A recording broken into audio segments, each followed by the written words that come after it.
Well, will it be my lucky day? Who knows? A new permission, and let's see what we can find. Welcome back to the fields of Perthshire. And what a day! Glorious! And best of all, a brand new permission. Over there used to be a fort, another fort. And I have to thank my wife for this one because this is horse paddocks. It's about 8 acres, maybe 10 at a push. Never been detected. No guarantees of anything whatsoever. But it's just been perfectly cut. The horses are not here because they've been sent away to a livery yard to rest the field up for a few weeks. So what a perfect opportunity for me. Looking a little bit sweaty, but it's actually suntan lotion. It's got that warm that I've had to put some on for the first time this year. Don't want to get sunburnt. So I have to give a massive shout out. 24,000 subscribers. Absolutely unbelievable. So thank you all for the incredible growth with the channel. Absolutely blown away. Took a bit of a dip there through April.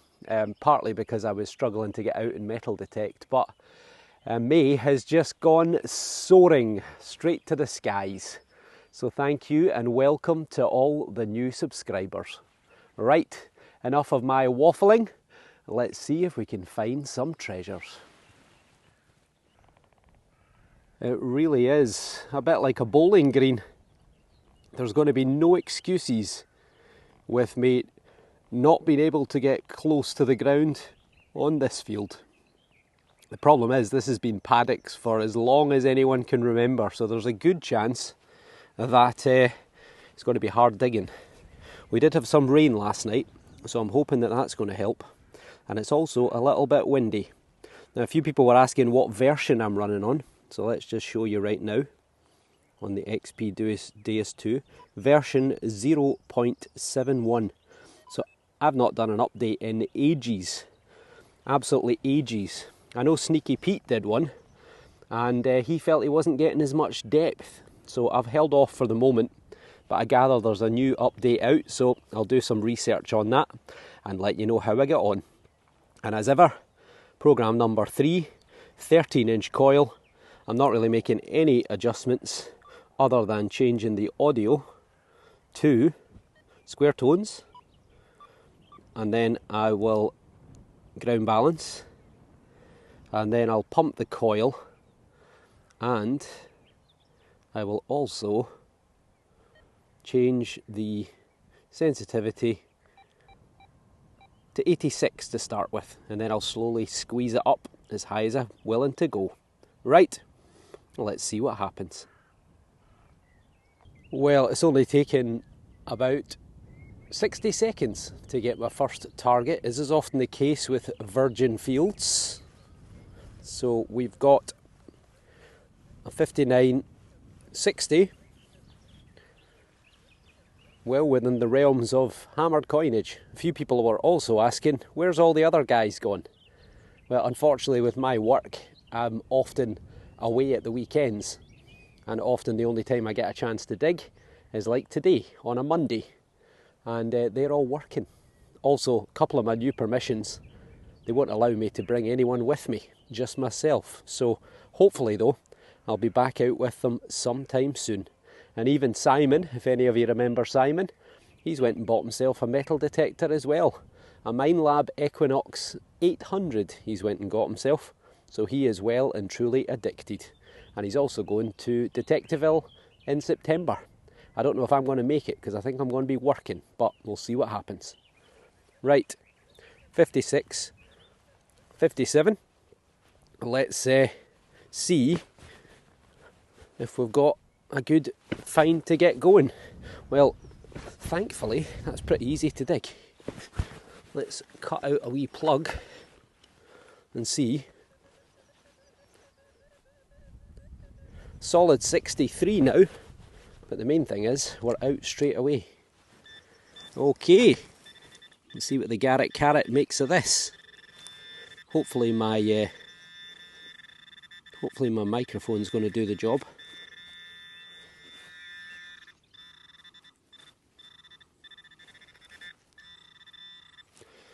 To kind of break this open a bit. Look like a bit of rusty metal there. Oh, it's gone. It's here, maybe. Well, there it is. There is target number 1. And that is a piece of, I don't know, bronze, I think. Now, you know what I've just realised? I checked and checked and checked again before I left the house. And I thought, I've got everything. But I've forgotten my toothbrush. You idiot, John. Right, what do you reckon to that? It could be a big bit of a nail, but made of bronze. It definitely feels like bronze. To me, it actually almost looks like a pot leg. Could it be a pot leg? Off of a little bronze or copper alloy vessel that you'd put over a fire. Often they had 3 or 4 legs, like little miniature cauldrons. So that would be a good start if that was possibly medieval or post-medieval, but as ever, let me know in the comments below. And look at that, you'd never even know I dug a hole there. Digging quite deep for what's probably going to be an iron target. Got a little bit of roofing slate out of the hole. See that square hole there? So that's a pretty good sign. Maybe there's been a building on this site many, many years ago. As suspected, there is the fragments of an iron horseshoe at the bottom of that hole, I do believe. There'll be a few other bits to come up, I'm sure, but yeah, junk. But I'll probably leave it in. I think I'll do a very short everything I find video, just for a change. I have literally only been going for about 4 minutes, and I spent 3 minutes of the 4 minutes digging that bit of iron out. But right here,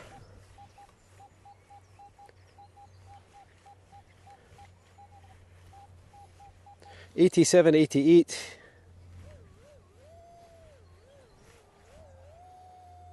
And you know what that means? Surely that has got to be a coin. Surely. Don't call me Shirley. Sorry, my attempts at humour. That was Leslie Nielsen, Naked Gun. Or was it Aeroplane? Right, we're out. And is that it there? Because if it is, that's not a coin. Well, no, it's not. It's a bit of clay.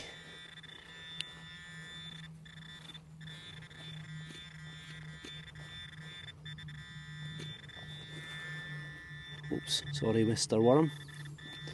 You're back in the hole. Right, we're in here somewhere. What's that? Ah! I don't believe it! It's a bottle top. It's a bottle top, but it's decorated. Ah, what a nightmare. Sounded like a coin all day long. And I've forgotten my toothbrush, so I can't read it, but it says something. T-A-L-A, Tala, something, belt, Beptana. There we go. It's some sort of a bottle top. Darn. Oh well. About 8 inches down, and felt slightly better than a tin can. It's a thing. It's a donut. It is part of some sort of container. Maybe vaccine. We've got letters. We have got... What have we got? We've got Tikkalami Limited. We've got a number. We've got England. We've got a serial number. And we've got a patent number. I think that might be part of an air filter. I think it is part of an air filter, or maybe an oil filter. Oh well, junk. I also have to say, give myself a very shameless plug. For those of you who don't know, my job is I am a tour guide and a historian. I do tours all over Scotland, which is why I seem to have this memory of lots of things that happened in Scottish history. It just rolls off the tongue. Sometimes it's not 100% correct, but I like to think it's good most of the time. But I've got another channel, another YouTube channel, which is called Visit Scotland Tours. So if you want to learn more about some of Scotland's history, go and have a look. We're on bottle top number 2, but this one contains no artificial colours or preservatives. As you can see, I'm right at the edge of the field, but I made my way up to the top corner so I could start and then periodically work my way in to the field. Periodically? Don't think that's the right word. Anyway, we've got a 91, 92 moment of truth. Still 91, 92. There we go. Now that is a crimped bottle top this time. So we're getting a wee bit older, but it's a plain one, unfortunately, probably off a whiskey bottle. 50, 100 years old, something like that. This one sounds a wee bit more consistent. 87, 88. Could be another bottle top, could be aluminium. That is Indian Pale Ale.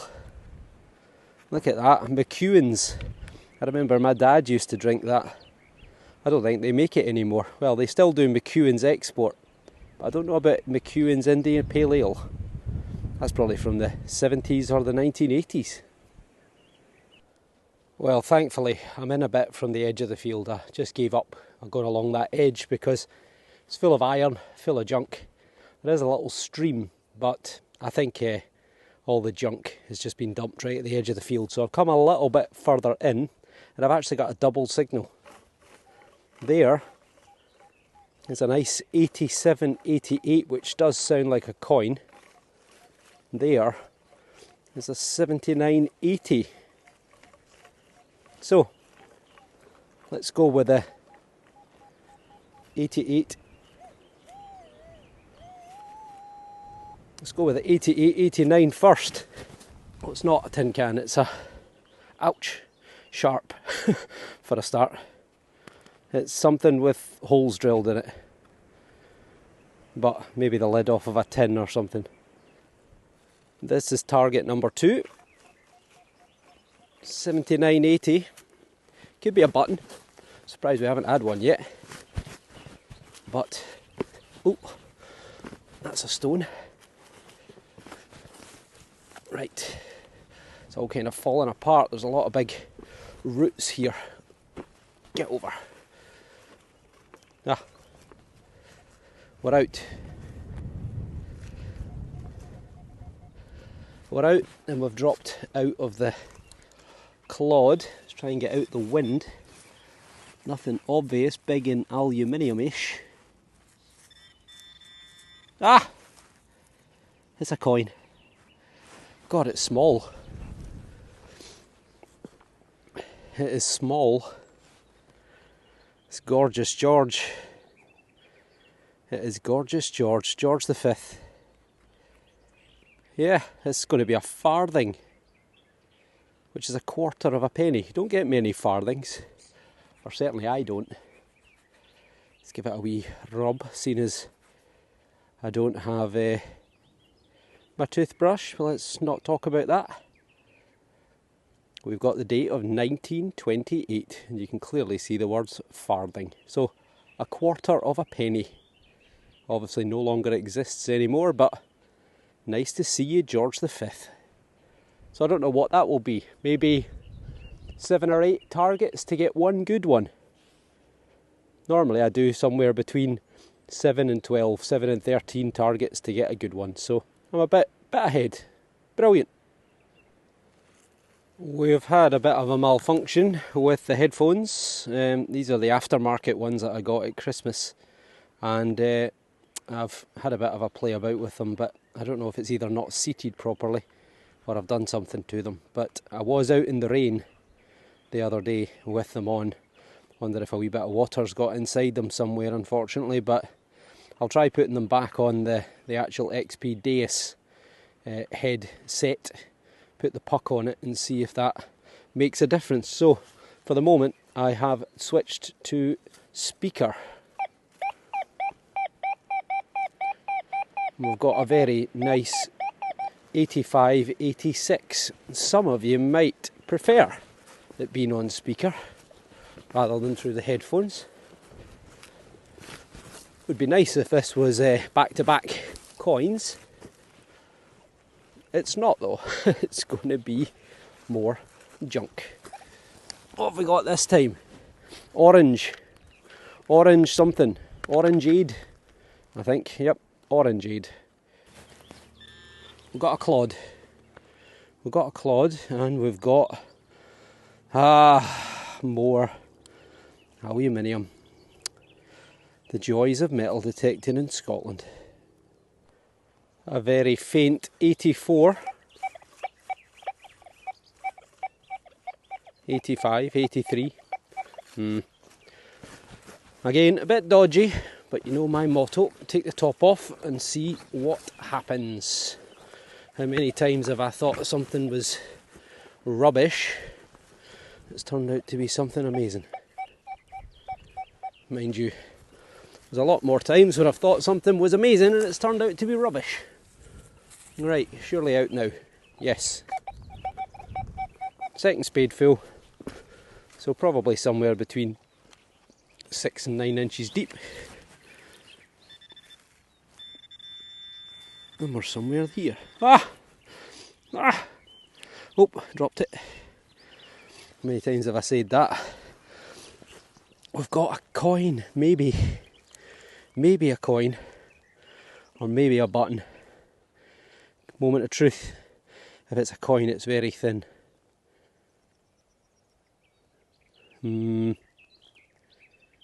Not sure. Turned you off for a second there because I just let out a massive sneeze. Well, if it's a coin, it's an early coin because of how thin it is. It's also a bit irregular. This could be early Georgian if it's a coin. Could even be someone like Gavilimus, William III or William and Mary. I think it is a coin. Maybe. Oh, what's that? Oh no, it is. Nope, I think it's a coin. It is a coin. Look, there's the line where the date would have been. Right. Well, it's at moments like this you need your toothbrush. But I'm going to leave this to dry out for a couple of minutes. And then I'll give it a gentle rub. But it's a coin and I think it's early. I think it's going to be 16 or 1700s. Well, even without the toothbrush, I'm able to save it thanks to the power of the bendy thumb. Now this would be Britannia, the line there would be a date below, but it's too far gone. However, thankfully, on the other side, do you see what I see? Just enough letters there. Georgivs, Georgius, and a head looking to the right hand side. Now because of its uneven shape, the fact it's so thin, it's either going to be George the First or George the Third, because they both face right. And that is George the First. The reason I know that is because it's an irregular shape, it's thin, it's a bit fatter at one side than at the other as well, and that's because they hadn't perfected how to make mass numbers of milled coins, or early milled coins. Now, this is George the First, and he was on the throne from 1714 till about 1727, if I remember right. He was often called German George, or George of the House of Hanover. In 1701, William III was close to death. Him and his wife, Mary, who was already dead, they didn't have any children. So they passed something called the Act of Settlement. And the Act of Settlement was basically to bar Roman Catholics from becoming kings of Scotland and England. And what it did was, It basically meant that the Stuarts, who were Catholic and who were living in exile in France, James the 7th and 2nd, his son, James the 8th and 3rd, and later on the grandson, known as Bonnie Prince Charles, Charles Edward Stuart, basically that they had no legal right to become kings because they were Catholic. George the First, should I say, got the throne in quite peculiar way. The Act of Settlement barred the first 50 odd people who had the greatest right to become kings or queens of Scotland and England because they were all Roman Catholic. Further down the line they found a woman called Sophia of Hanover, and she was something like 50th or 60th in line to the throne, but she was the first that was a Protestant. So she was offered the job before Anne died. Anne was the sister of Mary, who had ruled with Mary and William and Mary. And she was also on her way out by the time we get to 1714. So they asked Sophia of Hanover, a very learned, very articulate, very intelligent lady for her time, studied philosophy, science, astronomy. She spoke multiple languages. And before Anne died, just a few months before, Sophia was out in the garden in Germany and was struck by lightning and killed. And that created a bit of a problem. Anne was on her way out, as I say. She needed to be replaced, but Sophia of Hanover had a son called George. Well, his name wasn't actually George, but they changed it to George. And George, who by all accounts in comparison to his mother was a doofus, became George the First of Scotland and England. And, well, the United Kingdom effectively, because it happened in 1714 and we joined into a political union with England in 1707. So there you go, a little bit of history.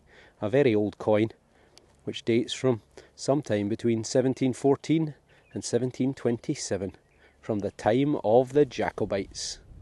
Fantastic, great find, got there eventually. Okay, we're not far away from the George the First, and we've got a similar 76, 78. It's quite faint, quite deep potentially. But let's see if we've got another one. Well, we're out. Yep, definitely out. Get out the wind.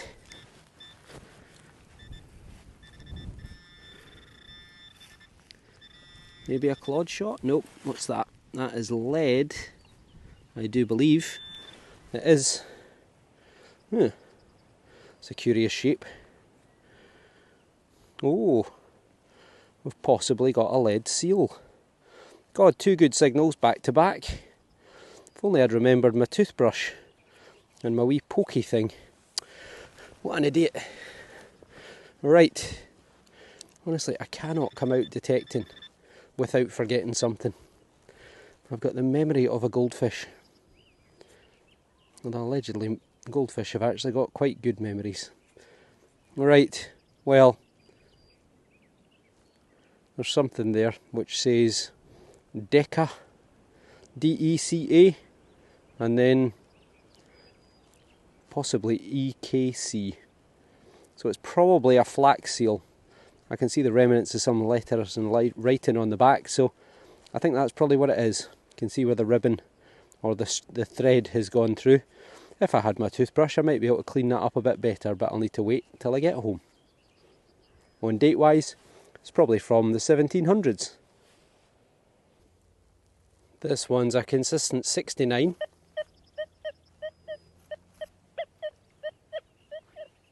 Again, not the strongest of signals. Doesn't seem like a massive target either. Bit low for a coin. Oh, stony. Right. A bit low for a coin, but definite button territory. 70. Still in the hole. Oh, definitely stony ground. Flick that out. One more, then we'll get the pinpointer.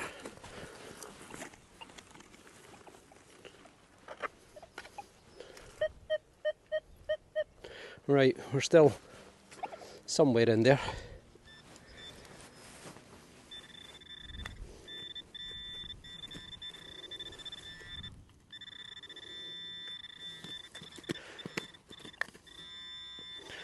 Right, I'm going to need to widen this hole. I'll get right back to you. I've moved it, so it was about here, now it's over here. Get that stone out the way. That looks like an edge or something, and it is. So what is that? Maybe a bit of a spoon? Yeah, I think it is. I think it's a spoon. I was going to say a bit of a bowl, but look how it gets thicker just there. So that's the handle coming off of a spoon. Now it looks like it's got a fair bit of age to it. Could be pewter, maybe. Could be, but yeah, it's probably got quite a bit of age to that, I would think. Could be 1700s, I'm reckoning, but as ever, let me know in the comments below. Well, I'm doing not bad, a slow start, but I'm getting there. From 11 inches down, it was a really dodgy signal. It was jumping anywhere between 40 and 90. It sounded like big iron, and it was big iron. Big horseshoe. But will it bring me luck? Well, you never know. I'm doing okay for the moment, for the amount of targets that I've had. I've had a couple of decent things. So this is probably off a big Shire horse that would have pulled the plough back in the old days. And date-wise, probably sometime around, 100 years old, give or take, maybe a little bit older. Nice find. A wee chirpy one this time. 78.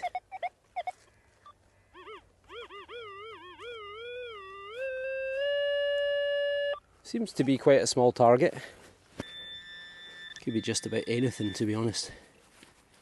Oh, well, it's dropped out, whatever it is. Is it a magnetic worm? What's that? Well, it's there. Whatever it is, and there it is there. That's pretty heavy. Is it another piece of bronze? Or is it lead? I think it might be lead, actually. It's lead, but it's got a shape to it. It's got a shape to it. Just not sure what. I don't see any obvious decoration on it, I'm afraid. Yeah, I think it's just a little bit of molten lead. But could be hundreds or even thousands of years old. This one's pretty debatable. Very, very, almost non-existent, to be honest. 66 all the way up to 80. From a depth of about 9 inches, we have got another piece of lead. No obvious decoration or function or purpose. It looks like it's just a little piece of lead. So again, could be any age, hundreds or even thousands of years old. I'm getting towards the end of time. This is a faint one. But it's all over the place, 70, 76, 77. Could be more lead. Obviously had a few pieces recently. It's not been a bad day on the whole. I think I'll have probably done about 3 hours so far. You've seen every single target that I've had. And what have I had? 1 coin and a lead seal. So not exactly phenomenal, but you know, for a lot of people that's a pretty good day out. And certainly I would say it's a good day out. But every once in a while I just like to do a video that shows every single target that I dig, because one of the things about going a wee bit more viral is that you get people commenting going, oh, that's fake, there's no way that's real, etc, etc. And as you can see, you put a hell of a lot of work in to find the good stuff, and I've got no idea what that is. Could it be a bit of a padlock actually? See that wee nick that's just there? Is that the wee bit that bites inside a padlock? I think it could be. It's a small padlock, mind you, but that could well be part of a padlock. Either that or it's Celtic ring money and it's 2,500 years old. But I doubt it. So yeah, unfortunately you get people who say that's fake. You dropped that in the hole, you buried that, even though it's 12 inches underground and it's grass and it's the first time you've ever been on the field.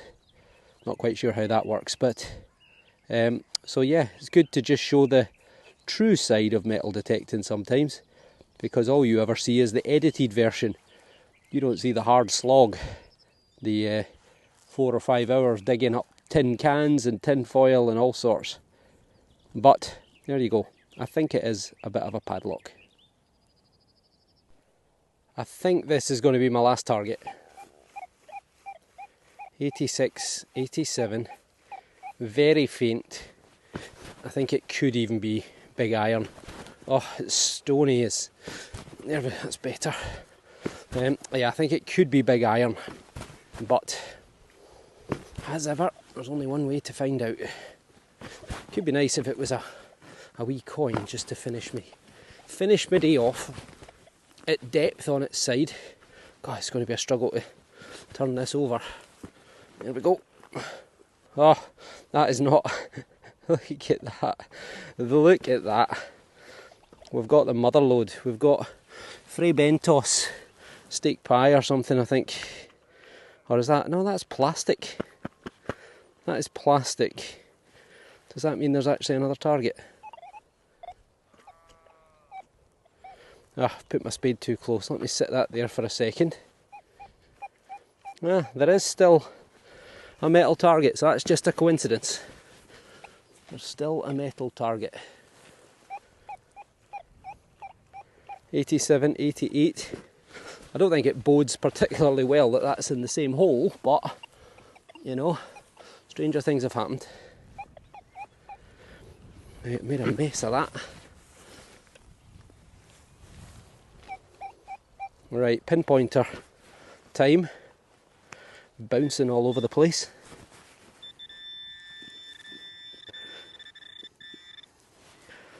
What have we got? I think we're going to be under the ground. We are. Ah, we've got a hand grenade. Well, thankfully not a whole one, but we've got a bit of a hand grenade. There you go. Let me give it a wee rub. Found a few of these in fields in Perthshire because during the Second World War, all over this area, there were huge amounts of soldiers who were training and practicing as part of the preparations for D-Day. You can see some letters at the bottom there which tell you what kind of grenade it was. You know, whether it was a shrapnel or an incendiary or such like. If anyone can work it out, it looks like it says NO364M something Z something something. So yeah, that's the bottom of a Mills hand grenade. And this is from the period probably 1939 to 45. In this area we actually had the Polish were here. A huge number of the Poles were based in and around Perthshire because they were responsible for protecting the east coast of Scotland. And they did lots of training, lots of live ammunition manoeuvres, driving all over the farmland. And they also had some very shiny Sherman tanks, compliments of the United States. Brilliant, nice find, and thankfully not live. This is going to be my last signal because that fence there is where I'm getting out the field, and it looks like we've got the dreaded bottle top, which is strange, quite a low number for a bottle top. So there you go. What's that? 4 bottle tops. These are the things that you don't normally see. Well, ladies, gentlemen, boys and girls, that is me. There was a Warts and all days metal detecting in sunny Perthshire in Scotland. Far too warm for metal detecting. These are the kind of temperatures that can kill a Scottish person. It must be 20 degrees today, which is what, 20, 40, that's 70 Fahrenheit. I mean, I'm sure there's people who are watching this just now absolutely in hysterics at the fact that I've just said that 70 could kill a Scottish person, but this is a nice day. This is too nice for walking about, not helped by the fact that I'm wearing black, but not bad. About 3 hours and 40 minutes of metal detecting, and well, I did reasonable. So let's have a wee look in the light box, and before I do, thank you again for 24,000 subscribers. Absolutely over the moon, so thank you all very, very much. Right, now let's go and have a closer look at all our finds. Welcome back to the light box. Well, I'm afraid it's going to be a little bit sugary compared with normal, and that's because my wife has moved my tripod and I cannot find it. And I'm actually also blaming her for me losing my little toothbrush and pick that Les made, because I always had it attached to my belt on my trousers. And while I was away, my wife washed said trousers and now denies having touched the brush or the pick. So there we go. Anyway, I'll do my best to find them at a later date. So this is the highlight of today's finds. That is a lead seal. It looks to be in Russian to me, although I can't quite read it because it's been folded, but probably dates to sometime in the 17 or early 1800s.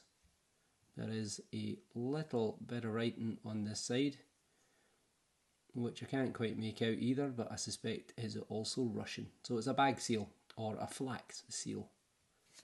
So I also got what I believed at the time was a little bit of a padlock, and I'm pretty certain that's what that is. See that little lug on the end there? That hooks in to the locking mechanism. So I do believe that's a bit of an old padlock. Then, oh, dog here. Then we've got a piece of a hand grenade. So you'll see all the letters that I mentioned. So we've got number 36, and this is the bottom of a Mills hand grenade. You can see that threaded edge there. So this is almost certainly from the Second World War era. As I say, just a matter of time, unfortunately, I think, before we find a live one, but hopefully no time soon. Then this is bronze or copper alloy, and I think it might be a pot leg off of a cooking vessel, sort of 3 or 4 legged cooking vessel, possibly. I mean, it could be a great big rivet or a big sort of nail as well, but let me know your thoughts.